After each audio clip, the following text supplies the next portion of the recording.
Fala, galerinha! E aí, tudo tranquilão? Ufa! É muita informação sobre a China, né? A China é essa complexidade, essa polêmica toda sobre toda a poderosa China. É isso, e agora vocês estão entendendo também o porquê que ela é emergente como o Brasil.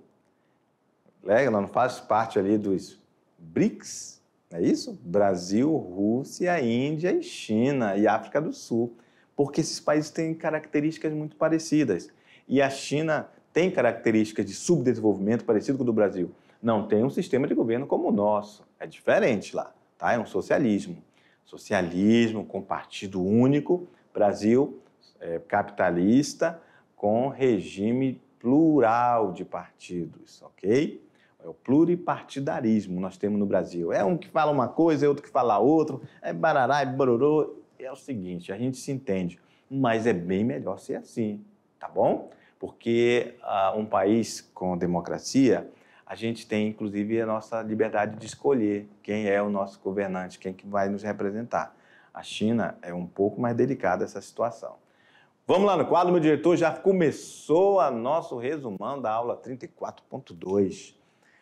Economias emergentes, em decorrência das condições naturais do seu território, a sua população, falamos que ela está muito mal distribuída e irregular, ok? Falamos para vocês que essa densidade está relacionada às zonas econômicas especiais e às indústrias que estão próximo ao mar da China. Ok? Vamos apagar aqui de novo, botar outra cor. Verdinho.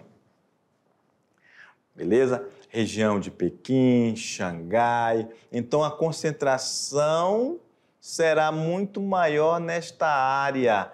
E enquanto essa região amarela vai ser uma região que é mais rural, é uma região onde também tem um maior índice de pobreza, ok? As desigualdades também são evidenciadas na China, ok? Nessa China que, embora seja a potência econômica que sabemos que ela é, e também se trata do segundo, agora ela era a primeira colocação em população mundial.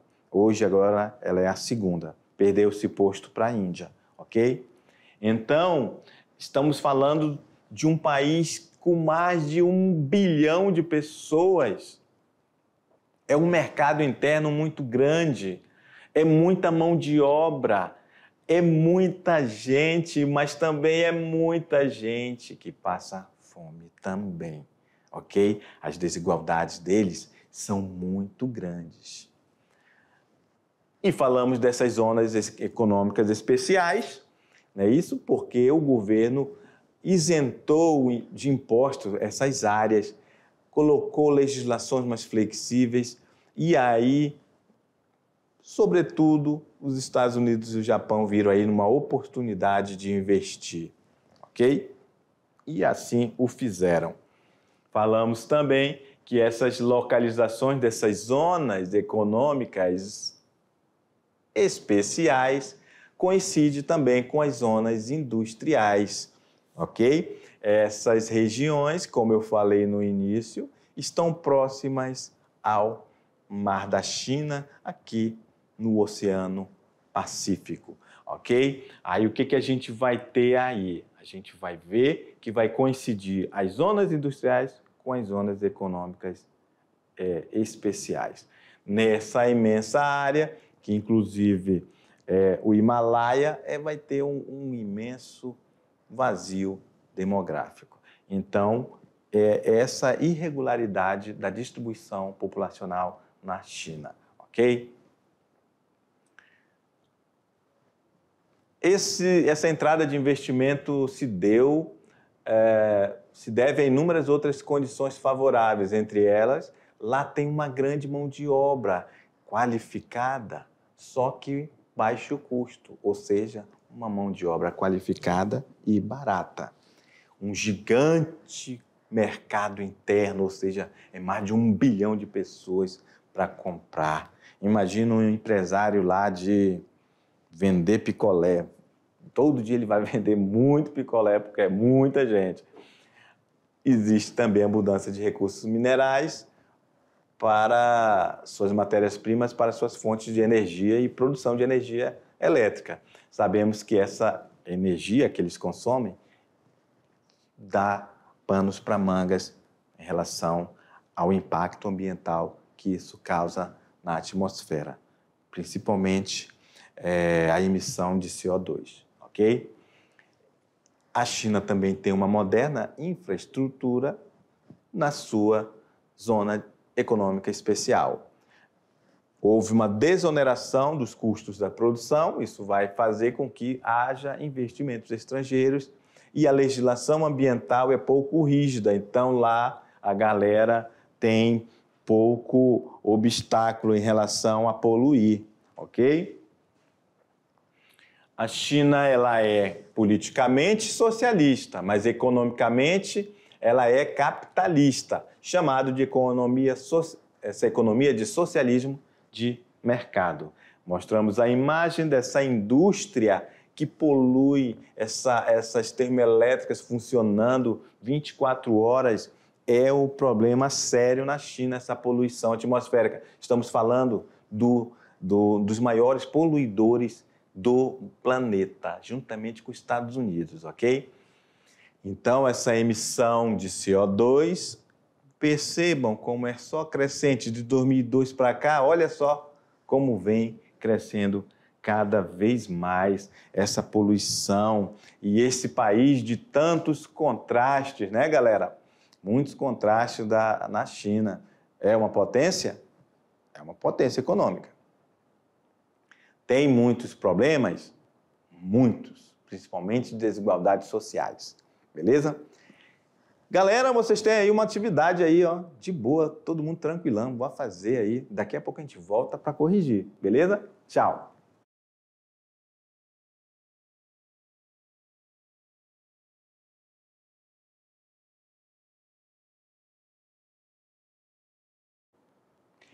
Salve, salve, galera! E aí, todo mundo fez atividade aí? Só de boa, tranquilão, só na manha do jabuti? Claro que sim, né?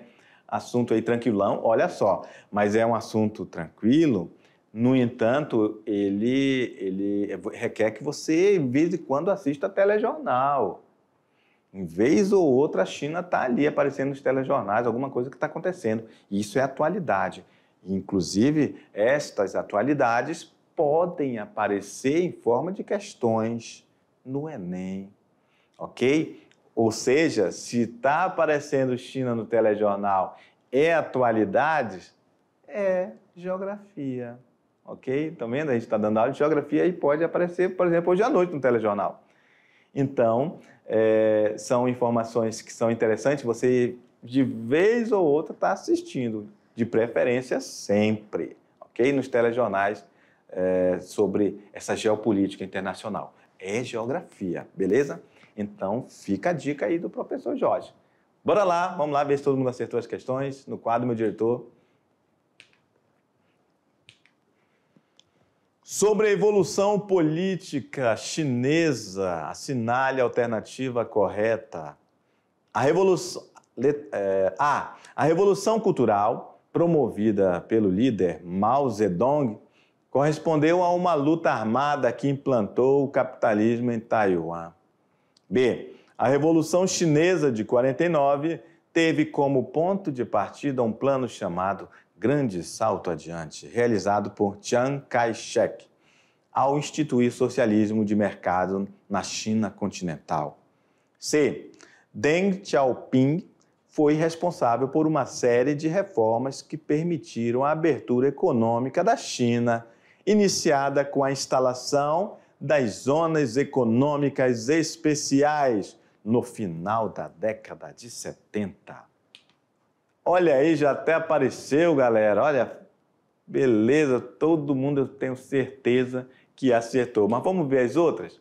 O BRICS, que é o bloco econômico liderado pela China, que tem grande a esse país a possibilidade de experimentar plena liberdade política, como ocorre nos demais países que fazem parte dessa parceria. Olha só, dizendo que a China vai experimentar plena liberdade.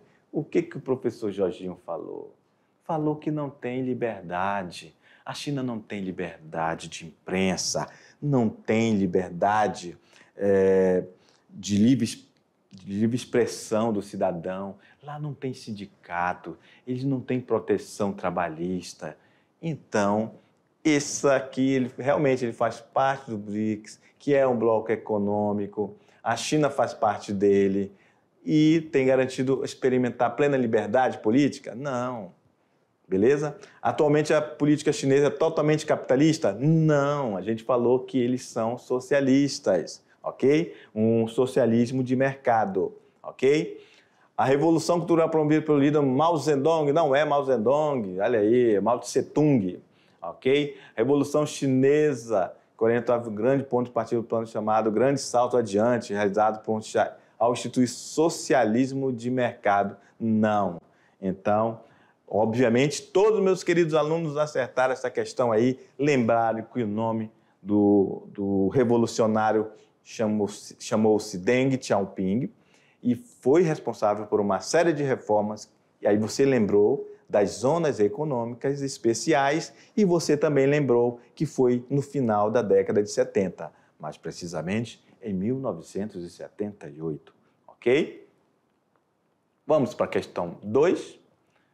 Analise o mapa abaixo e assinale a alternativa que corresponde ao fenômeno das áreas assinaladas. Olha aí, Pequim, Xangai, Wuhan, Nanquim. Então, essas áreas ali, falamos também durante a aula. Vamos ver o que pede a questão. O que são essas áreas? São áreas de cultura do tabaco, regiões industriais, principais áreas de pecuária de corte, regiões de maior pluviosidade, áreas de baixa concentração demográfica, mamão com açúcar. Falamos que essa região é uma região onde concentra a maior parte da população da China, ok? Coincide, inclusive eu falei para vocês, que coincide também com as zonas econômicas especiais e também com as regiões industriais da China, beleza? Então, sem mais delongas, essa aqui também estava mamão com açúcar. Parabéns a todo mundo que acertou. Vamos para a questão 3. A grande diferença entre a China continental do oeste e a do leste. Dentre elas, podemos dizer que a China oriental é a mais populosa que a ocidental, é mais seca que a ocidental, é socialista e a ocidental capitalista, é agrícola e a ocidental industrial. E letra E, coincide com o domínio do arroz e a ocidental com a do trigo. Então, sem mais delongas, vocês vão lembrar que essa região é a mais populosa que a ocidental. Lembram que eu falei para vocês que essa região, ela aqui, ó, ela é a região mais que tem maior concentração de pessoas, beleza? E aqui, só era vocês lembrarem que isso ali é a região oriental da China, beleza? Vamos lá, próxima questão, questão 4. Trata-se, na verdade, de uma tentativa de conciliar o processo de abertura econômica, o estímulo à iniciativa privada, ao capital estrangeiro, à modernização do país, com a manutenção no plano político. O texto refere-se ao sistema político e econômico adotado olha aí, trata-se, na verdade, de uma tentativa de conciliar o processo de abertura econômica, o estímulo à iniciativa privada, ao capital estrangeiro, à modernização do país, com a manutenção no plano político, que é alinhar, né, a questão da abertura econômica, que é alinhar com o projeto político deles. De quem a gente está falando, galera? Muito bem, essa também estava mamão com açúcar. Estava falando da Índia? Não. Estava falando da Coreia do Sul? Não. Estava falando da Rússia? Não. E muito menos do Brasil, ok? É o tema da nossa teleaula de hoje, a China. Vamos lá, parabéns a todos que acertaram. Vamos para a próxima. O que são as zonas econômicas especiais, ou ZPECs, zonas de processamento de exportações? E dê exemplos. Vamos lá, como eu sempre falo, né, meus queridos alunos, neste momento a gente não quer que você escreva do jeito que está ali e tal, não. Mas é interessante que você coloque com as suas palavras aquilo que você entendeu, ok? E aquilo que você entendeu falamos durante a aula, e é apenas o norte, ok? É apenas para que você tenha um norte. Se você colocou algo nesse sentido, vai estar tudo de boa, tudo bacana, beleza? Vamos lá no quadro, meu diretor, vamos lá. Vamos botar aqui as ideias para os nossos alunos. São as áreas especiais, geralmente cidades litorâneas, onde o governo provê a infraestrutura para a instalação de empresas estrangeiras, produção industrial voltada para a exportação. Exemplo, Catão, Guangxi, Xangai, beleza? É isso aí, galera. E aí, gostaram de ver sobre a China? Legal, né? Perceberam que as questões não são difíceis relacionadas à China? Basta a gente dar uma estudada, uma pincelada no assunto, revisar, ver mais algumas coisas interessantes, se você quiser aprofundar, óbvio. Cada vez mais você vai estar melhor preparado para uma prova de Enem, beleza? Valeu, galera, era o que tínhamos para o momento. Tchau, até a próxima. Valeu, tchau.